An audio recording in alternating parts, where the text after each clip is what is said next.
Let's start by having a look at this data set. Looks very messy and we want to try to resolve it, make it into a nice format, compare it to, let's say, line number, row number 3 over here.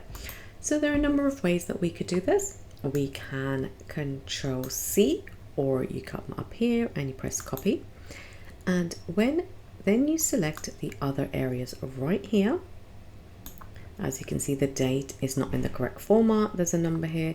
And go to paste, and we can do a direct paste, which allows us to paste the exact values.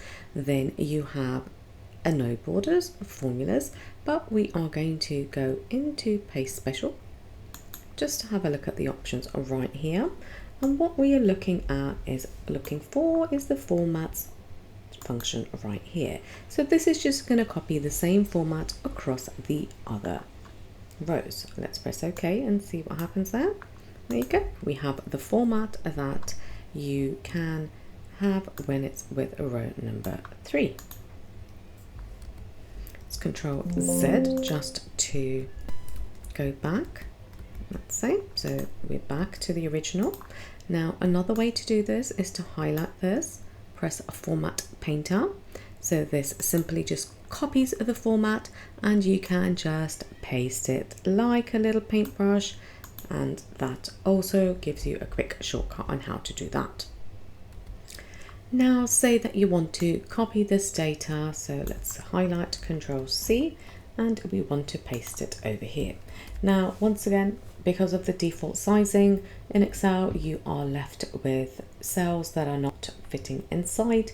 What we can do is, instead of just simply pasting it, you can come across here and once again go across to paste. You can go to paste special and you can do column widths right here. So now you have your data easily pasted into here. Now Ctrl V to paste the data, and now these will take your correct column widths as it was in your initial table. Let's have a look at another function called Transpose. So this will allow your data to go from a horizontal format to a vertical format. So once again, highlight your data, Ctrl C, and now we go across to the paste and you have a transpose function here.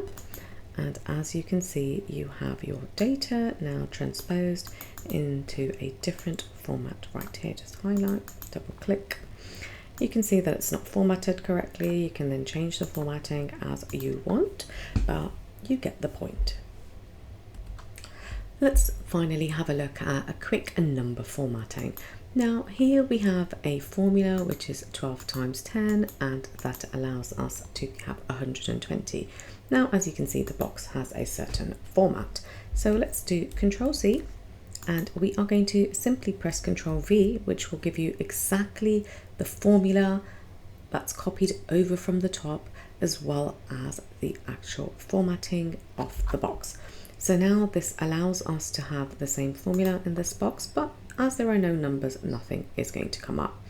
The other option is, let's go back up here, Ctrl C. You can also just use it as a standard formula, which will not allow the formatting to come over. You can use the formula and the formatting. You can also just paste the value. So if you want just the value to be pasted, you can see that there is no formula in that box. Now, if we do formula and number formatting, we have this. And finally, let's do formula and source formatting. So right here, we don't have the formula, we just have the number, but we have the source formatting.